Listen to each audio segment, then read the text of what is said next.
Hi, everyone. Welcome to today's Spirit Week event, Job Hunt Like a Hacker with Jason Blanchard.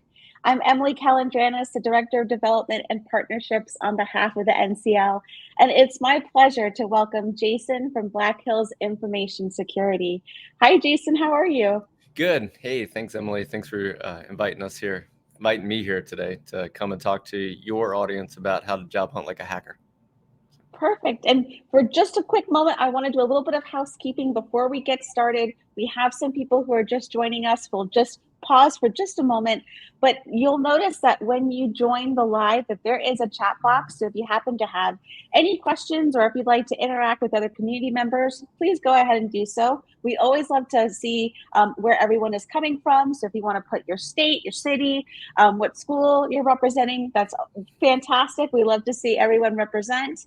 And keep in mind that we are going to have about 10 minutes or so towards the end of this event where we are going to have live Q&A. So we're going to pick some questions from the chat box for Jason to answer live.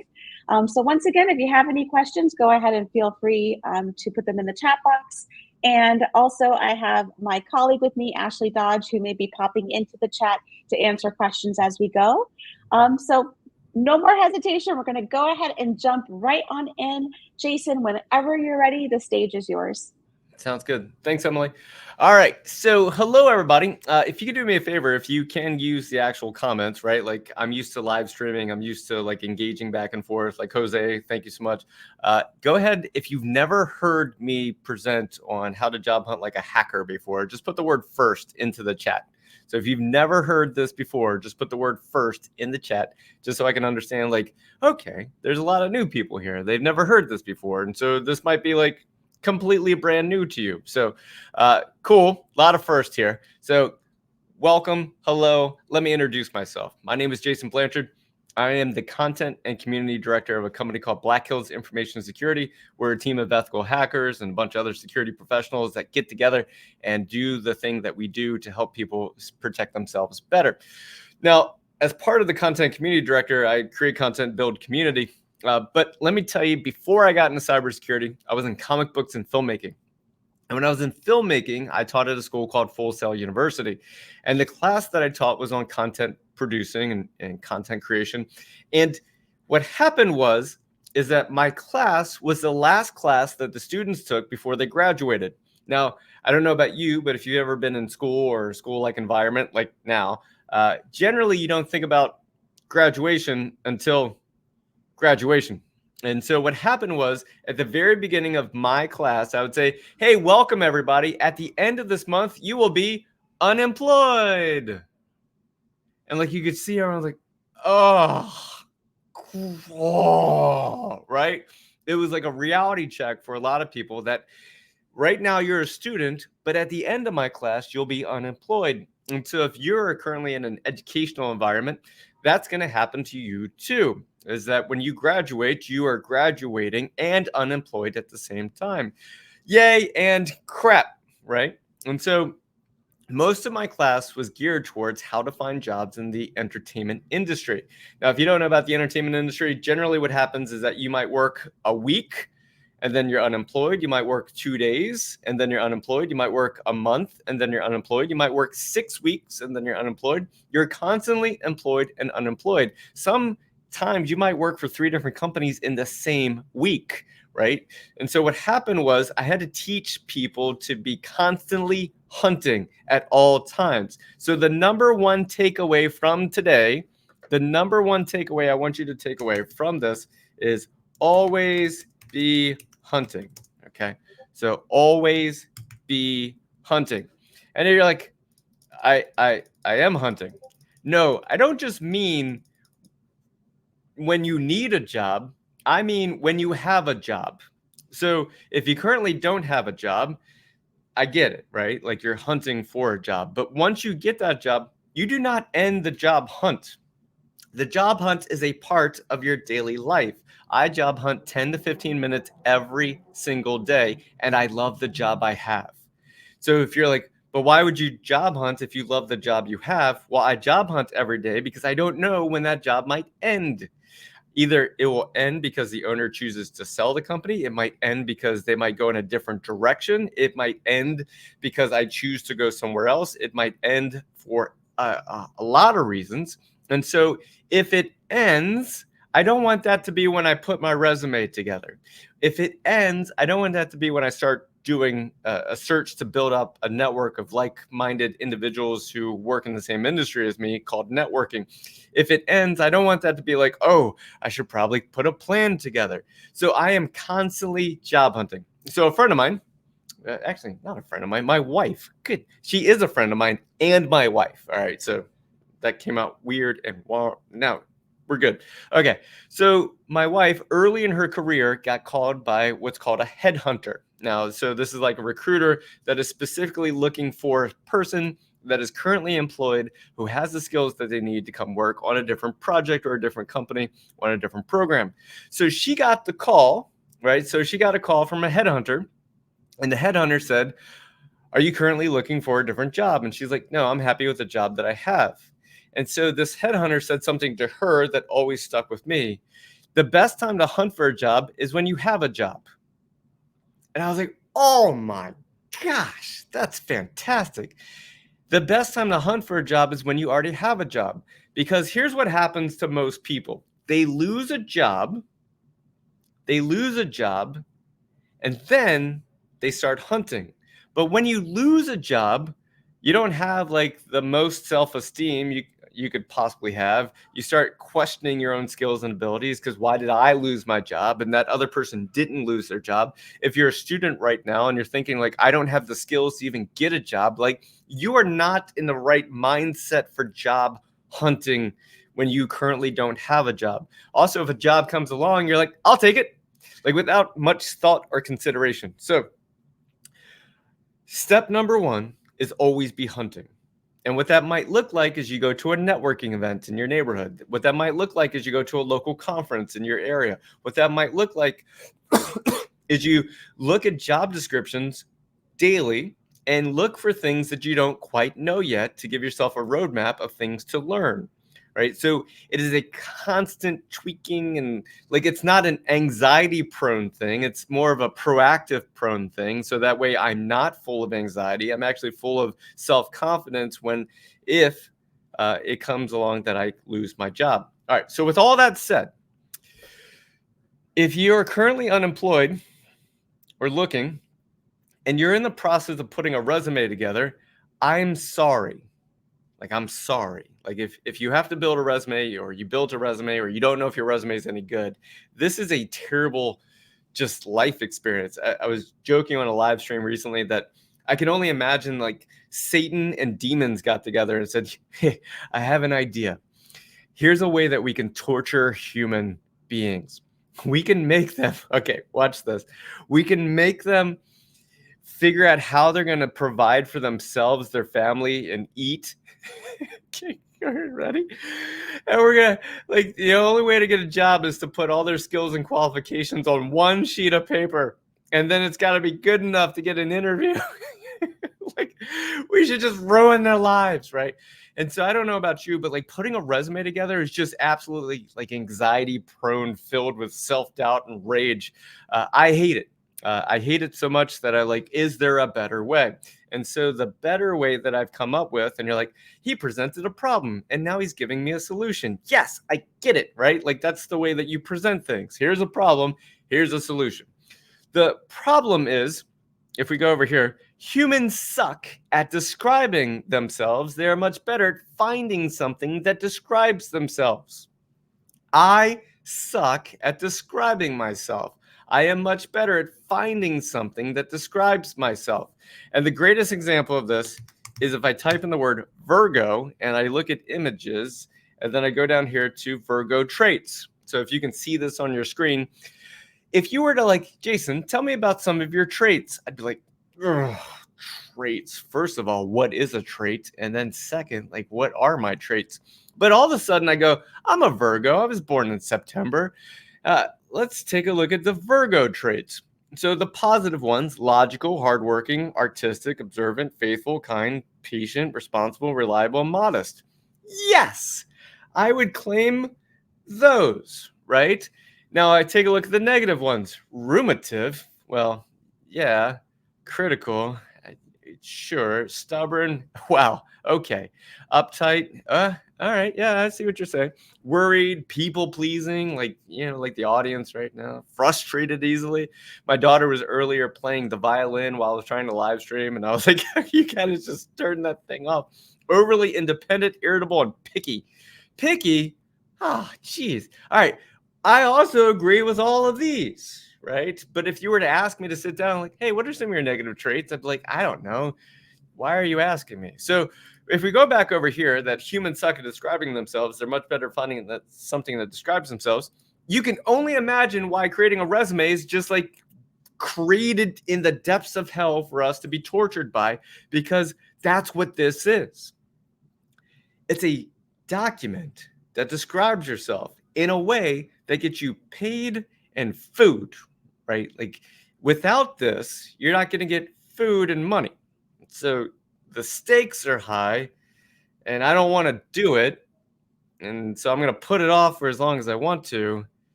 God. So here's the better solution, right? So instead of just trying to figure out what you're good at, go and actually search for the job that you want. Now, this might be difficult for you because you don't quite know what type of job you want. But if you're looking for entry-level cybersecurity things, most likely that's the case. In fact, put in the chat right now the kind of job that you're looking for. So just write in the chat the type of job that you're looking for, and maybe I'll be able to do a quick search for you. So if I go to SOC Analyst and I click on Jobs, and I put in the whole country, not just the city, not just the state, like I put the whole country in. I'm going to do that so that way I can do all filters. I'm going to go to the past week. I'm not ever going to click on these. That's just going to bring you pain, disappointment, and sadness. And the reason why you don't want to click on these is because the person who uploaded it to LinkedIn did not care enough to actually select the right thing, because why would they want to limit the amount of people who are going to see their job posting? They don't want to limit the amount of people who are going to see their job posting. So they're just going to select everything or select nothing because they don't want to limit the amount of people who see their post. Right. So that's why you'll see like an entry level job that's got 10 years of experience with it, because they want more people to see it. And you're like, that sucks. Well, they're trying to fill a position. So remember that the recruiter, the person who's posting this, has a goal in mind, and that goal is to fill the position. And they don't want to limit the exposure of the job. So they're just going to put everybody. And you're like, oh, that's why an entry level job has so many things. And then we go down here and we're like hybrid or remote, right? So hybrid and remote. And so now we have the 66 results or 81 results. But I don't want you to do this right now. I don't want you to do this right now. I don't want you to actually search for a job right now. So I'm going to reset all my filters here. And I'm back to 1,000. Now, if you want to, you can do minus senior. And in theory, it should remove all the senior level roles from the search. And then you're like, but it's right there. It's a promoted post. And so that gets treated slightly differently. So if you go down and the non-promoted post, you should get to where it works properly. So SOC analyst over here, minus senior. And then you can also do minus SR, and it will get rid of other senior level jobs, not the promoted ones, but the other ones. Now, if we go down here to cybersecurity senior analyst, which you're just messing with me now. We get down here to SOC analyst 3. No, I'm good. And then we get over here to SOC analyst 2. Let's just pick this one. Okay. So for those of you that put SOC analyst or network analyst or cloud security engineer or chocolate taste tester or entry cyber analyst or network security engineer, do a search for those roles. You do a search for those roles, and then remember back to this. Remember, humans suck at describing themselves. They're much better at finding something that describes themselves. What I want you to do is go through the bullet points here and look for anything that is true about you. Look for anything that is true about you. Okay, so you see this: monitor, investigate, analyze, remediate, or escalate indications of compromise or breach system applications. Like if this is true about you, then you would harvest this right here. So you harvest it, you take it over to your document, and then you paste it. All right. So what you're doing right now is you're just building a document of every single thing that you can find that is true about you. Now, if you're like, I'm not 100% sure about this, work closely with technical and oh, actually, yeah, that's good. Let's go to that one. All right. So you respond to inquiries in a timely manner, advising customers on security best practices. You're like, yeah, I could do that. So you're down here. And then we go over here. Advanced use of large-scale multi-tenant SIEM or SOAR environment. If you get to this one, you're like,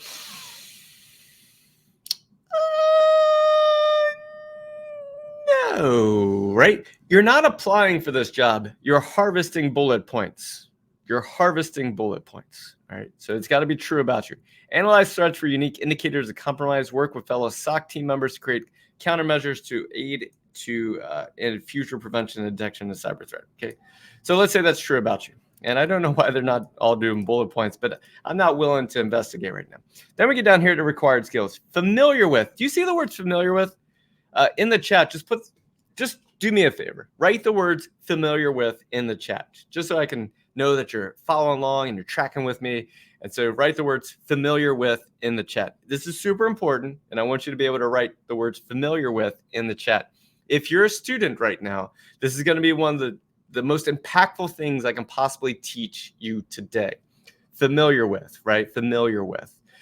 Okay, so familiar with industry standard security tools, NDIH, like some of this stuff I would have to look up. Like I am not actually sure what all these things are. Critical thinker who can analyze skills. Let's stop on this one for a second. Okay, let's go back over here. Is everyone tracking so far with being able to just go in and harvest the bullet points of things that are true about you? If you're following me right now, just say like yes, right, in the chat. Be like, yes, I'm following you. Okay, because I want to talk about this familiar with thing here real quick. All right, so here's what I've learned about job hunters. Job hunters, like I said before, normally you're job hunting when you don't have a job. And so there's some self-doubt there. There's lack of self-esteem there. There's all kinds of things that just kind of go together. It makes things like a huge mush in your head. And you're not quite sure if you're capable or qualified or any of those types of things. Like you just run through and you're like, I just hate this whole process. If that's you, I want to give you a little support and help today. Familiar with. Let's go talk about that. All right. There are 3 levels of knowledge. Okay. And I need you to understand that there's 3 levels of knowledge. And the reason why I need you to understand there's 3 levels of knowledge is because what most job hunters do is that they get to a job description like this. They run through it real quick. They find the one thing they can't do. So they look through all the bullet points. They find the one thing they can't do, and then they disqualify themselves from applying for the job. I don't know if that's you, but what happens is most job hunters look through a list, find the one thing they can't do, and then they choose to not apply for the job. Okay, so if that's you, stop it. Stop it. Because what most people do is they're like, well, there's something here I can't do, then I must not be able to do all of it. And so in the chat right now, if 100% is all the bullet points and 0% is none of the bullet points, how many bullet points do you think you should be comfortable with or familiar with or experienced with before you can actually apply for a job? How many? Like 100%, 0%, 50, 70, 80, 20, 30? Like go ahead and put in the chat what percentage you think you should have in order to apply. So we got 60, 75%. Got those are coming in right now. All right, so let's talk about the 3 levels of knowledge. Okay, so the first level of knowledge is familiar with. Let me give you a definition of what familiar with means. I've heard of it before. I took a class on it. I researched it. I think I know what it means. All right, so that's what I want to give you a definition. So, because what most people do is they see the word familiar with or critical thinker or understand the structure. And what they do is they make an assumption that there's someone out there that is more familiar with it than they are. That Alvin, you might think that Brian is more familiar with this than you are. Or Jimmy, you might think that Faith has more experience with this than you do. Or Veronica, you might think that Brian knows this much better than you. So what happens is that we in our heads go like, well, like I've heard of that stuff, but like I'm not an expert at it. And you start thinking you have to be an expert at it in order to apply. It says the words familiar with. So we go back over here. Familiar with means I've heard of it before. I took a class on it. I researched it. I think I know what it means. So over here, if you come across something that you're like, I have no idea what that is, go watch a webcast on it. I'm being serious. Go watch a webcast on it. Go watch a YouTube video on it. Like learn exactly what NGFW is. Learn exactly what AV. Learn exactly what FIM is. Learn it in a webcast. Watch it. Give yourself a framework of all the things that you need to learn. And here is why. Because when you get this job and they ask you about WAF, and you go like, yeah, I've heard of that before. Because imagine they ask you about WAF and you go, what? Yeah, WAF? I'm sorry, I don't know what you're talking about. And they're like, oh, okay. We got to go way, way deep and start from scratch. But instead, you're like, I'm familiar with that. I know exactly what that is, right? They're not asking you to be an expert, proficient, or anything like that. All right, so the next one is proficient in. So whenever you see the words proficient in or experience in, right? Like there's a familiar with, there's a proficient in, like there's like, it's hard to quantify this data. So I'm trying to give you like some way for you to know if you're proficient in something or not. I use it on a daily basis. And if you really want to know if you're proficient in it, I know the shortcut keys. I thought I was proficient in Excel. I've used Excel for 6 years. I've used Excel since the 90s, right? And I use Excel, but someone asked me recently, can you make a graph? And that's when I realized I don't know Excel. I'm familiar with Excel. I'm not proficient with Excel. I'm proficient with a lot of things, but I'm not proficient with Excel. So if you're like, I wouldn't put on my resume proficient with Excel. I would put knowledge of Excel. Do you see the difference? You see the difference? Okay. So proficient is I use it on a daily basis. I know the shortcut keys. I don't know about you, but every once in a while I'm like, can I do this without using the mouse? And I'm like, all right, so it's shift control, and like, can I actually use this program without using a mouse? And if you're like, no, I've never thought about that before. Well, I have. Okay. All right. And then lastly, expert in. The one thing I know about people who are experts in anything is that they know they're not an expert in anything, right? It takes wisdom to know you're not an expert in something. The issue is your resume is not the time to be humble. The resume is the time to quantify your level of knowledge with the things that you have. So expert in, let me give you a definition. I know it so well, I could teach it to someone else. I know it so well, I could teach it to someone else. Not that I know it so well, I could teach it well to someone else, because teaching is a skill all on its own, but I know it well, I could teach it to someone else. Meaning, here, sit down next to me, and I will teach you exactly how to use this program as best as I possibly can.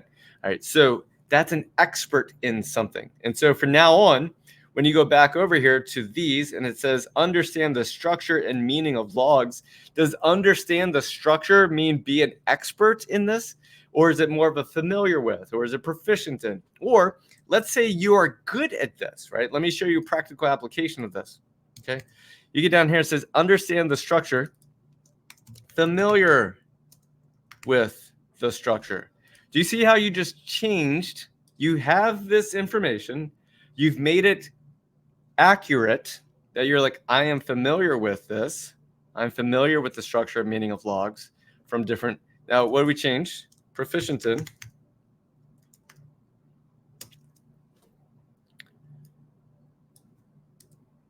structure,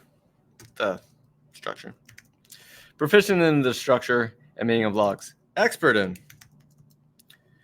Do you see how this changes your level of knowledge? So as you're building your resume, as you're gathering together all these things that you're comfortable with, shift and change to your level of knowledge and comfort that you have in these things. Does this make sense so far? If yes, put the words yes into the chat. And for everyone that was like 50%, 80%, 70%, 75%, 70%, 40%, right, for what you should know in order to apply, that's right. Nobody knows. Nobody knows what's the right answer. If you come across a thing, a job that you would like to apply for, please apply for it. Because the other thing I want to teach you today is this. Don't say no on behalf of someone else. What happens is when you come across a thing that you can't do, or you only have 70% of the bullet points that you're capable of achieving, and you choose not to apply, what you're doing is you're saying no on behalf of them.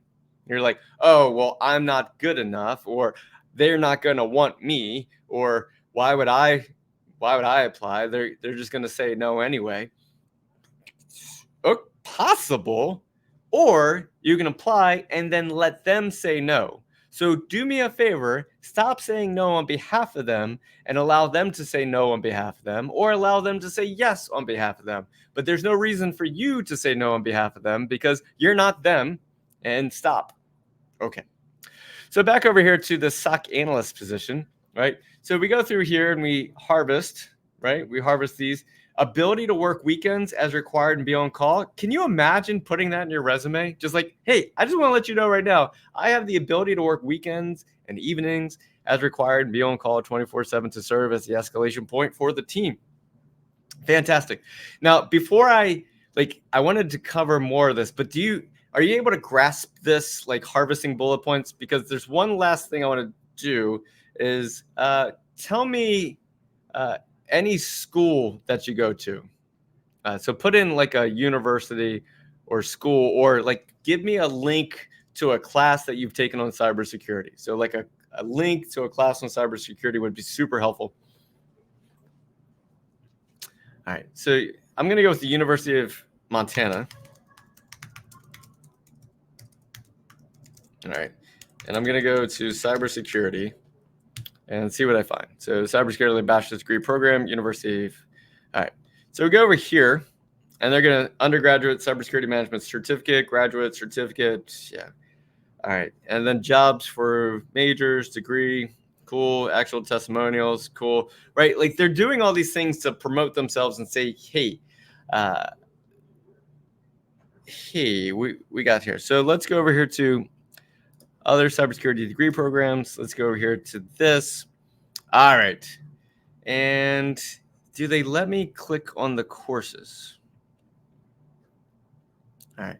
So what I want to do, and it doesn't look like I'm able to click on the courses for this, but let me show you what I would do. All right. Try one more. That's not what I want. Oh, course catalog. Page not found. What are you doing, University of Montana? What are you doing? All right, let's go to WGU Cybersecurity. This is going to work once I can actually get to it. WGU Cybersecurity. And we go over here to bachelor's degree. And we go to cloud computing. And we go down here. All right. So whenever it says, should you choose a specialization, and it gets down here to cloud computing course, foundational program guide. You get down here to foundational program guide, and you look through here. What I want you to do is start harvesting. If it says the students will learn, whenever you come across students will learn, that's the most important part. Students will learn. Then what I want you to do is take all the things that they say students will learn and then put it on your resume of things that you learned. Does that make sense? If you have a certification and it says, if I go over here to the CompTIA certification, CompTIA Security Plus, right? So I go over here to CompTIA Security Plus. No, that's not what I wanted. No, not at all. Go over here to CompTIA Security Plus, and it goes down here to the what skills will you learn? If it says what skills you will learn, then can't you say you have knowledge of these things? Yeah, you can take it from the syllabus.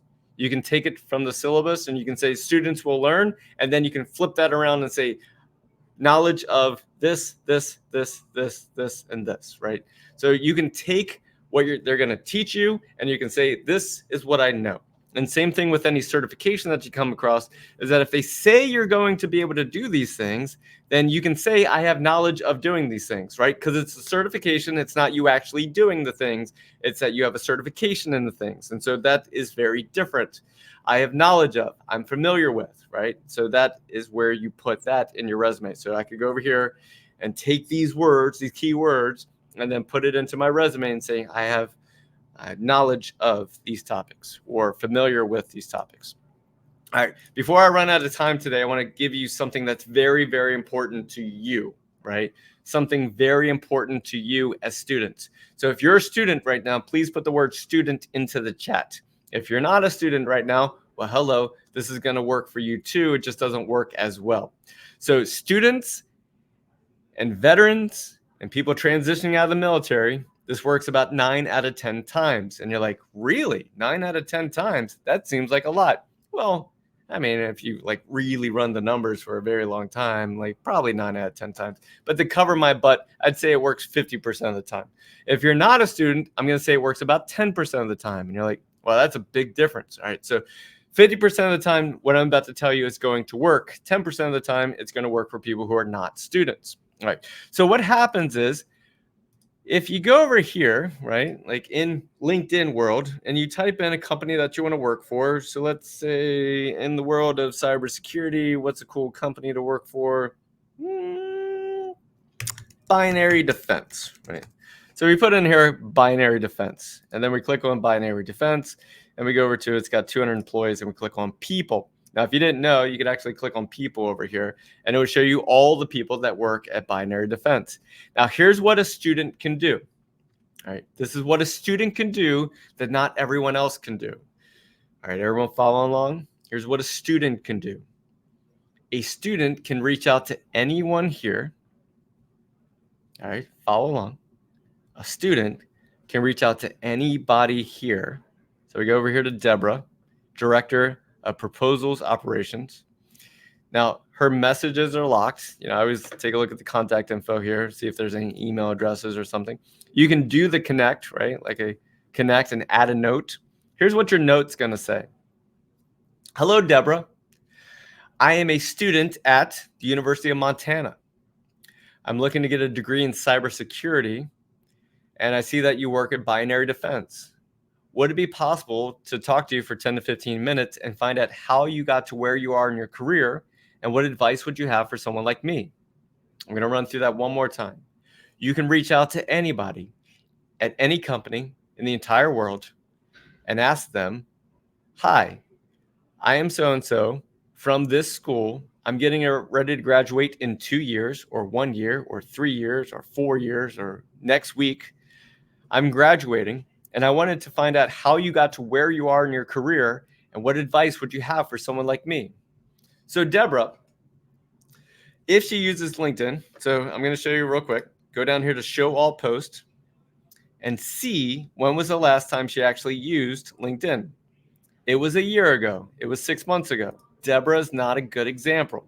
So don't send a message to Deborah. Okay. So let's go back over here to the list. And we'll click on Joe. And then looks like Joe can send messages. So I can just send a message to Joe. That's cool. Anyone can send a message. Head to Cybersecurity Services, connect. I could do that. You could send a message to Joe. But let's take a look at Joe's activity feed to make sure that Joe is actually using LinkedIn. And as of 3 months ago, right? 3 months ago, that's where it was. But look at this. He actually just posted a role to work at Binary Defense. Oh, look, he posted another role to work at Binary Defense. So by going and clicking on people's names and going to their profiles, Chief Technology Officer, Jason Vest. We go down here to activity, and see that his activity is from 3 days ago. All right. So 3 days ago, Jason Vest, messages are locked, right? So I can't just send a message here, but I can connect if we know each other.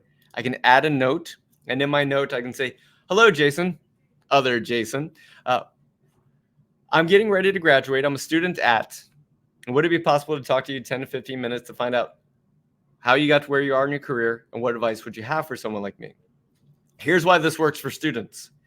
Because all of us who've been doing this for a while, when we get a message from a student, we go, oh, look at them. So cute. Just wanting to learn and get out in the world. It's rough. Wow, it's rough right now. Maybe if there's something I can do to help them.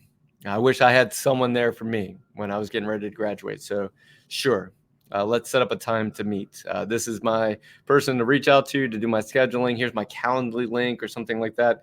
And then you set up the phone call and show up. Show up to the phone call. Don't get all weird and like, why would they want to talk to me? You know, we go back over to this. Don't say no on behalf of someone else. Don't say no on behalf of Jason. Don't let you talk yourself out of why Jason doesn't want to talk to you. All right. So you send a message to Jason. Jason then replies back and says, all right, let's go ahead and set up that 10 to 15 minute phone call. And here's what you do. You introduce yourself, and then you ask the question, how did you get to where you are in your career? They're going to talk the whole time because finally somebody cares enough to know. And so they're going to talk the whole time. What you're doing is listening for anything that might be useful to you. At the end of the phone call, this is the most important part. Ready? At the end of the phone call, here are my 2 takeaways from today's conversation. You let them know what your 2 takeaways were from the conversation that you just had. Out of all the things they said, what were the 2 things that were the most important to you? And then once you've told them your 2 takeaways, here's how I'm going to apply this over the next couple of months. Okay? So you're going to say, here's how I'm going to apply this over the next couple of months. And what they're going to hear is someone who cared enough, who listened, and is applying. And then, as they're listening, it's like, would it be possible to follow up in a couple of months? And who would say no to that? To a person who listened and cared and is trying to apply that information. And so if you're currently a student and you're like, so you're saying this works? Yes, it works. A high school student took me up on this. A high school student, okay, a high school student who liked cybersecurity took me up on this. He put together a list of CISOs and CTOs and CFOs and CEOs of all these companies, and he just reached out as a high school student. His name is Sully. So Sully Vickers reached out to all these people, and now he's a cyber researcher and developer at Leidos. He's a student. He got like a job before he graduated. Like he was getting offers to come work at companies as an intern or a worker because he was just introducing himself to people. He was saying, here's my 2 takeaways. Here's how I'm going to apply it. Would it be possible to reach out again in a couple months? And all of a sudden people are like, I see you. I see the potential in you. I see the skills and abilities that you have. Do you want to come work here? Like he didn't ask for a job, but the jobs were being offered. Does that make sense? Does that make sense? If it does, say yes. If it doesn't, that's fine. All right. So I was told I have 40 minutes. I tried to give you as like a crash course in the 2 most important things I could tell you today. And that is 1, how to harvest things that are true about you, how to gather all this stuff together into one document. And then what do you do with it, right? Like once you gather all that stuff together, like what do you do with it? Well, you go to your own LinkedIn account. You then go to where it's applicable and then you drop all that stuff in. This is what it looks like when you are done. You put all this information into your LinkedIn profile, and then you use it to build your resume. For sure, you use it to build your resume. And if you didn't know, most of you should have this option if you're in the United States, where you can go to the More tab and you can say Build Resume, and then you can say Create from Profile, and then you can give it a job title. And so I'm a content strategist. So let's just put that. And then it will build your resume for you. And you can see what it looks like where it takes every single thing here, right? So it takes your entire LinkedIn profile and it builds your resume based on that. Now mine's 8 pages long because I've been doing this for 26 years. Yours doesn't have to be 8 pages long. It can be 1 page long, and that is totally fine. All right, so back to Emily. Emily, if you want to come back and ask questions, thank you so much. Hopefully the 2 takeaways were the main thing was just go harvest everything that is true about you, including past jobs. If you worked in restaurants, harvest that stuff. If you've been a teacher's assistant, harvest that stuff. If you have any kind of certificate, harvest the things students will learn, or people who have this cert will have this knowledge. If you have any of your curriculums, take that. Here's what we will cover this semester, and take that and say, I have knowledge of these topics. And then lastly, reach out. For the love of all that is good, please reach out to anyone that you want and ask them, how did you get to where you are in your career, and what advice would you have for someone like me? And then let them know you were listening and apply it, and then follow up with them over and over and over again. All right, Emily, what questions do we have? Terrific. Thanks so much, Jason. That was incredibly insightful. And I have to say, I've been job hunting for a very, very, very long time. And I've learned things even just listening to your presentation myself. So thank you so much. And we're going to go ahead and jump into a couple of questions. The first one is, and maybe you don't know, Jason, but we're gonna send it your way. How important are certifications versus degrees, and does the degree matter? Yeah, so for the most part, recruiters are filters. They're filtering out the hundreds of applications they're getting. And the job market right now, I haven't seen it this bad, because what happened was roles were eliminated. So roles were eliminated. Recruiters were eliminated. And so the recruiters who are left, who are trying to fill the roles that do need to be filled, are being inundated with hundreds and hundreds of resumes. And if you're like, oh, it's true. And so what I like to do is, if everyone is sending a resume to a recruiter and putting a cert on there, I'm always thinking like, well, how can I get around that? Can I go straight to the recruiter? Can I reach out to the recruiter? Can I call the recruiter? Can I run Facebook ads targeting the company and the recruiters that work there? Like, I'm always like, how can I get around what everyone else has to do to get the job that I want without thinking how, like, so when you're like, does the cert matter? Does the degree matter? Think about the recruiter, right? The recruiter is doing the best they can to find the right applicants to give to the hiring manager, so the hiring manager can go through that and figure out who they call in. So that's what a cert and a degree is. It's a base level knowledge that they can go, oh, I've heard of that before. If you didn't know, you can actually do a search for jobs based on certs. So if you want to share screens again, I'll show you. If you go over here, the nice thing about CompTIA is that it's CompTIA. So if you go over here to CompTIA and then you do a search for jobs, it will list the 7,076 jobs that are currently looking for some kind of CompTIA cert. GIAC or CCNA, so if you type in, CCNA, it will give you all the jobs that are currently looking for CCNA, right? Like currently that's those. So what you can do is type in the cert. Security Plus doesn't work because there's too much, like the word SEC is in too many things, and so that doesn't work. But like all the GIAC certs, the GIAC, if you do a search for GCIH, you can find all the certs that are looking for the GIAC certified incident handler. So sometimes just do a search. Like if you do have a cert, do a search for that cert and then find the jobs that are currently looking for that cert. Does the degree matter? Does the cert matter? if everyone has certs and everyone has degrees, then what can you do that's different? That's terrific. Awesome advice. I would say Thanks, go back to that whole thing of humans suck at describing themselves. They're much better at finding something to describe themselves. Just imagine that 90% of the people that are applying for that job just really sucked at describing themselves. And so they're submitting. If you're applying for a role, please tailor the resume to that role. Don't have a resume that you put everywhere. Have a resume for every job you apply for. And that's going to start cutting down on the need for certs and everything else, because you're like, hey, I have the skills and the abilities. I'm literally showing you I have the skills and abilities. What most people do is they have a resume where they describe themselves poorly, and then they put it everywhere and then wonder why they're not getting interviews. Awesome. Thank you. The next question is from Carlos. What job boards do you use aside from LinkedIn?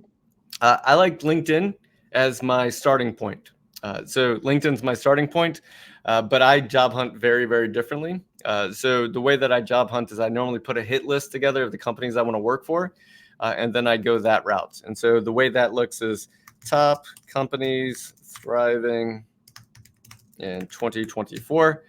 And so I do a search for the companies thriving in 2024, and I start looking at, do I want to work at a startup or a corporate environment? And then I start putting a hit list together. So top startup companies thriving in 2024.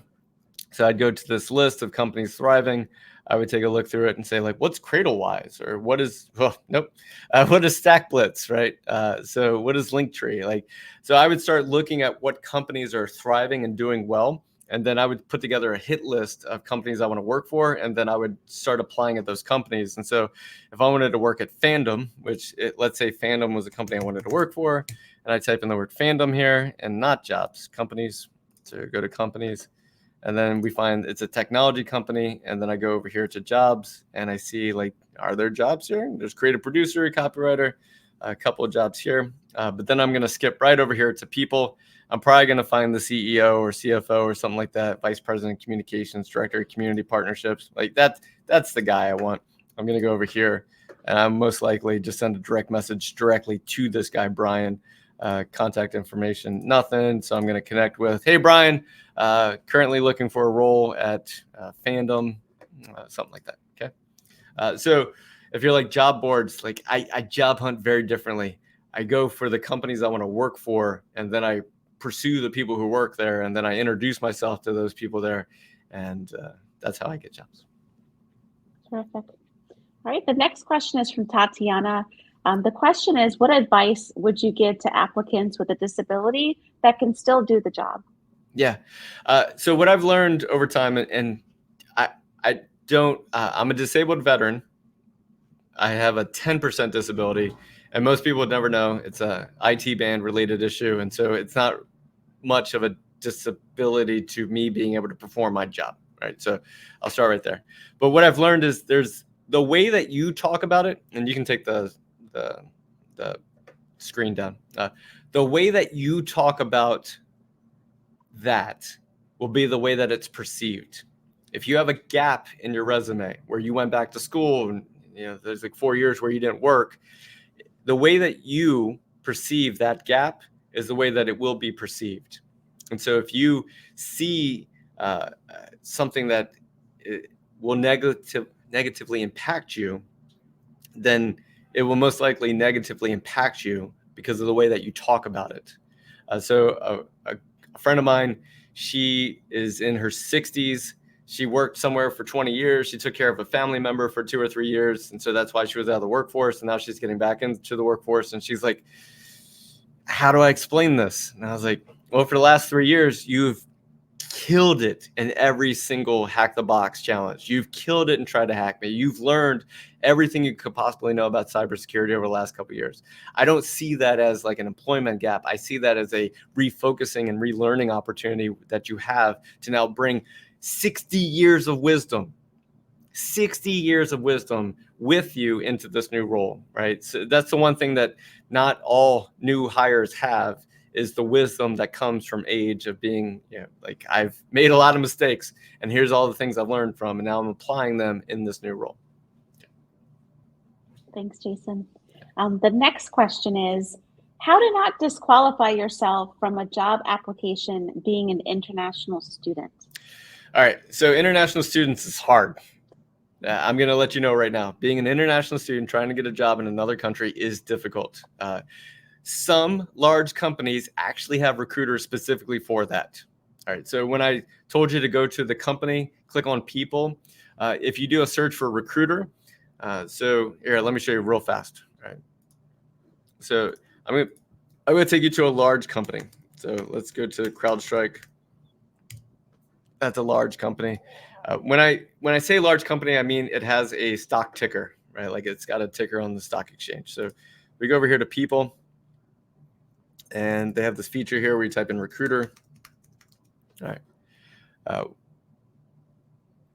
What you're looking for in the recruiters, right? So it's got all these recruiters here. It's got 125 different recruiters. You go through the list, and what you're looking for is either entry-level recruiter or like new hire recruiter or college outreach recruiter or something like that, because they will have recruiters at those different phases of people in their career. And so like EMEA sales recruiter, vice president, global talent acquisition. Like, remember, you're a student. You can reach out to anybody in the whole world and ask them any questions, right? So you can go over here to these. And so what you're looking for is there a recruiter that is designated to my type of situation?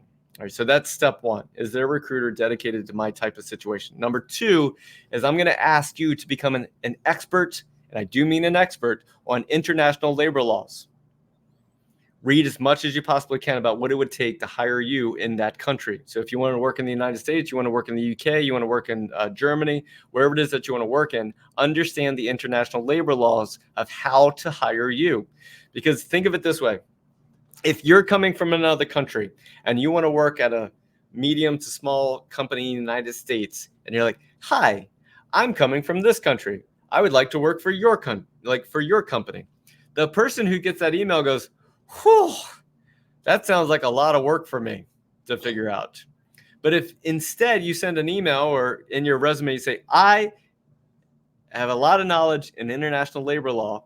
If you want to hire me, I will give you the step-by-step procedures. I know exactly how to set up the bank account. I know exactly how to do the agreement. I know exactly how to do those things because I researched it and learned it. And so you don't have to do those things. I'll do it, and to help you help hire me. Okay. Awesome. Yeah. Thank you. The next question is, how do we utilize the list of attributes that you were building on that Google Doc? How do we use those attributes in the format of a resume? Sure. So if you go over here to a job description, let's do SOC analyst. And go to jobs. And let's just say we're going to apply for this one. Okay. All right. The role. So what I like to do is just take all this stuff here and take this, copy it, go over to a new document, blank, and then paste it.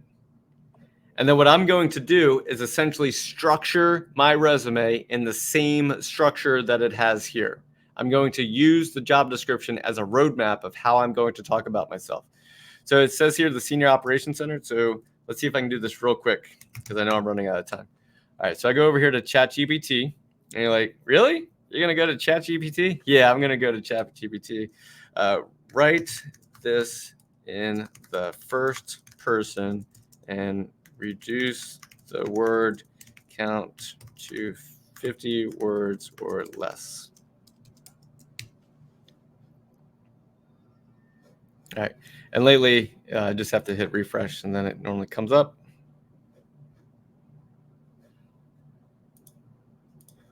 An error occurred. Don't do this to me, ChatGPT.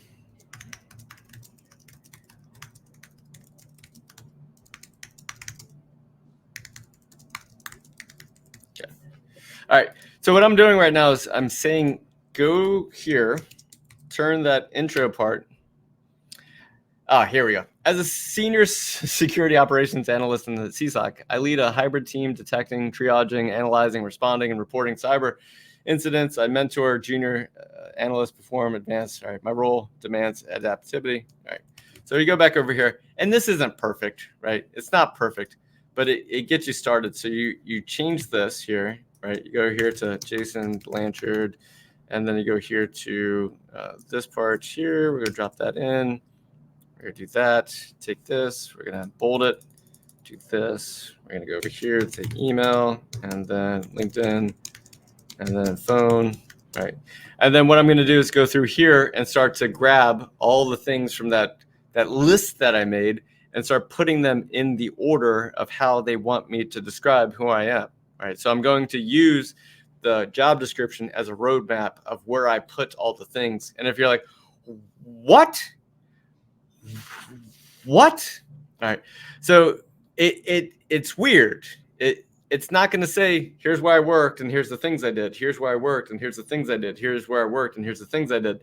I'm going to actually just list my skills and abilities in the order that they ask me for. And then when it gets down to qualifications, experiences, I'm going to list those things too that make sense. And then what I'll list is my work history and anything else that I think is relevant, my education and stuff like that. Because what are they asking me for? Do you have skills? Do you have experiences? And I'm like, yes, I have skills and experiences. Does it matter where it came from? Does it matter that it came from an educational institute? Or does it matter it came from an employer that paid me to do these things? Like, I have these skills. Now, some recruiters hate this crap. Some recruiters will come back and say, like, okay, we're going to give you an interview, but I need you to give me a traditional resume that says, here's where you worked and here's what you did. Here's where you worked and here's what you did. And you're like, no worries. I can do that for you too. But I've seen this get more interviews than I've seen the other traditional resume get interviews. That's my observation. It's not the only observation. So there. Yeah. Exceptional advice. Thanks for walking us through that. Extremely, extremely helpful.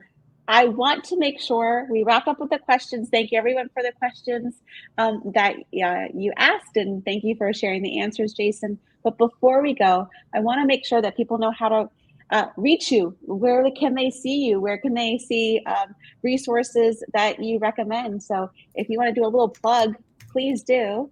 We would love to know how we can stay in touch with you. Yeah, so once a week I do a job hunting live stream on Twitch. So twitch.tv/Banjo Crashland. Banjo Crashland is just a mixture of Jason Blanchard.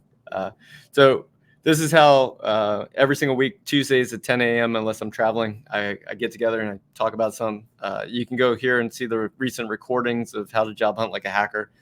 So you can watch those and catch stuff that you might have missed. And so I would recommend doing that. I'm also the co-creator of a game called Backdoors and Breaches. And so if you've never heard of Backdoors and Breaches, it's a great way to learn cybersecurity. And so go to backdoorsandbreaches.com. And so if anybody here wants to get a free deck of Backdoors and Breaches, just go ahead and reach out to me, jason@blackhillsinfosec.com. I'll go ahead and put it in the chat here, jason@blackhillsinfosec.com.